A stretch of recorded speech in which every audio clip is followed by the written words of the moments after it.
more gang. The Epstein files is still raging on. Everybody's still talking about it. And one of the craziest rumors that's been going around is that the idea that Epstein might actually still be alive and that he might have been swept out of the jail before his death, that might have actually been faked. Now, this sounds ridiculous. It sounds very far-fetched, but when you actually start looking at some of the stuff that's been going around about this, some of the information, some of the posts, the theory starts to become a little bit more believable. So in this video, I'm going to break down some of these theories. I'm going to show you some of the evidence, some of the speculation about Epstein's alleged death fakery, and it might surprise you. It might just surprise you. So a lot of it went around, okay, based on this anonymous 4chan post.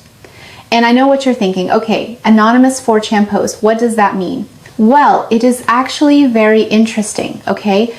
And this is a conspiracy theory that has been going around for quite some time. And basically, immediately following his reported death, okay, this post started going around and it contained details that were dismissed at the time, but later on started to look a little bit more accurate based on later information that came out.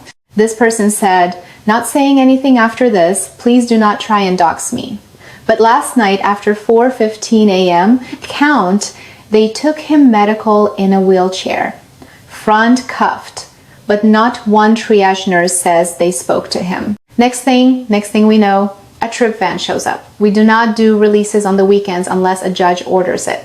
Next thing we know, he's put in a single man cell and hangs himself. Here's the thing. The trip van did not sign in and we did not record the plate number, and a guy in a green dress military outfit was in the back of the van according to our tower guy who let him through the gate. You guys, I'm shaking right now, but I think they switched him out. Sounds like some baloney. Sounds like a hard one to believe. But as time went on, okay, now we get to 2026, the end of January, and that's when these leaked documents have now provided the first concrete evidence that that information shared years ago might have actually been accurate. Okay, this is a post in R. Epstein, which is booming right now. This says Epstein files alert. This is huge. And that's the post that we saw.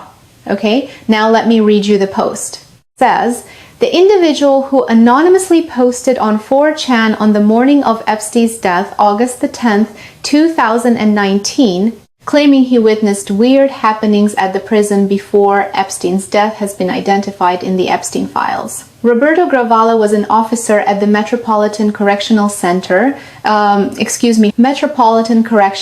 in New York. He's been identified as the anonymous prison employee who posted on 4chan claiming Epstein left his cell Friday evening shackled in a wheelchair, while at the time an unauthorized trip van arrived at the prison which he believes took Epstein away the night before the news broke of his death.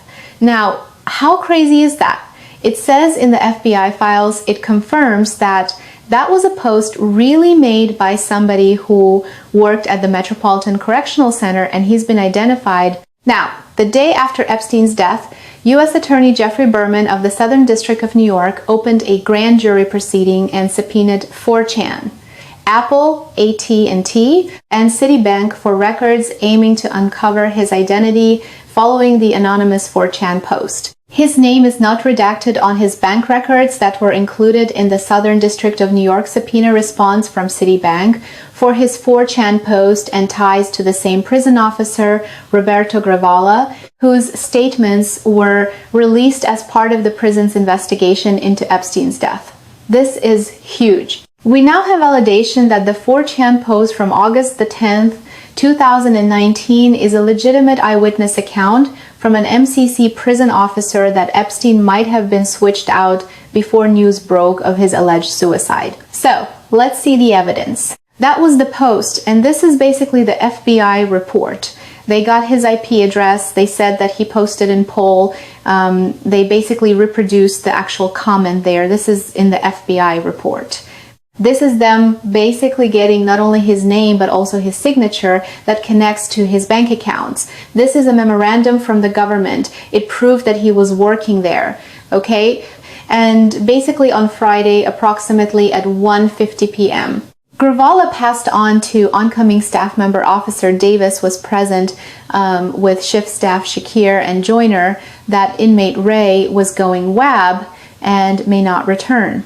Also, that inmate Epstein might be needing a cellmate on arrival from his attorney visit. So it was true. It really, that was a real person who was working at the jail. How crazy is that?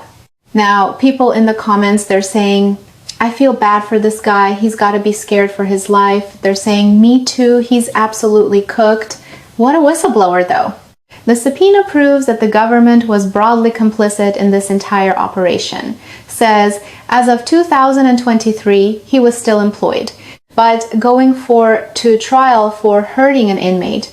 And they're saying the trial could have been fabricated to silence him. Says, all prison guards routinely harm inmates. Maybe that's normal. Now, this is the complaint against him. Basically says that he took someone out of the cell on a pretense of removing a soiled mattress while they were handcuffed. He grabbed him around his arm, slammed him to the ground, and damaged his right knee and testicles. So that doesn't sound that crazy to me, but people saying, please don't dox me, immediately doxed. Immediately doxed. They're saying, this is crazy. Commenting mostly, so this gets pushed, but because I feel like this is probably the best evidence we're going to get, I hope someone has downloaded these files, okay?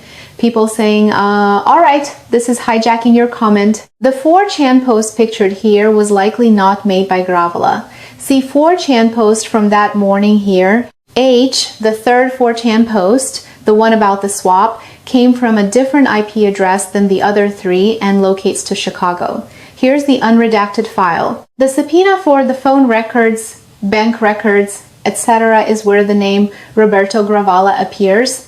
Only includes the IP address belonging to the first and second and fourth posts. So see page 20. The third photo in the post comes from this file as well in response to the subpoena page 83. So it appears that Gravala might be responsible for the post about Epstein dying and the medical information, but it doesn't appear he was responsible for the purse post about the swap. And I can't find any more info about that in the IP files. Possibly a 4chan troll who saw Gravala's post and ran with it. They were later deleted, it seems, since it's listed under deleted records. People saying it's not necessary to turn on a VPN for your IP to be located Chicago. The same for post as the original IP, then a post from a different IP 14 minutes later, halfway across the country, then the original IP 3 minutes after. So it makes no sense for that to be the same person. Very, very interesting. So what they saying on here?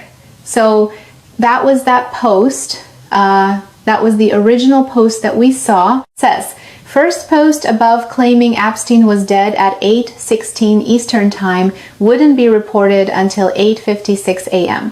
So they seem to know about 40 minutes before the mainstream news knew. This says, worked in the A-stall arrest for 40 minutes, alcibated in the field. EP2LNS, infused telemetry advised by carbon D5 in field, transported to Lower Med Manhattan emergency room, worked for 20 minutes, and called hospital administrator, was alerted, preparing statements. Says every post above the post to the left was made before Epstein's death was reported in the mainstream news. So all of these posts was called out as a cardiac arrest in the Manhattan detention facility. So they're saying that everything here, basically, they knew 40 minutes before the mainstream media reported it. So this is the IP info. And it says that there were 2 different IPs that were associated with, I guess, this person. I mean, it could be the same person from a different IP, but it basically says the first 2 posts were from the 107 IP. Then the third post was from the 172 IP, and then the fourth post was from that original IP. So this is post number ending with 57, and that's the third post that is to the separate IP. And I guess they couldn't prove where that one came from. So maybe it was. Maybe this is getting very, very confusing and scary. Okay. So this is basically the FBI report. I think it said page 20, right? So this is basically a subpoena for the information related to the IP addresses that were collected. And it says they want all from AT&T.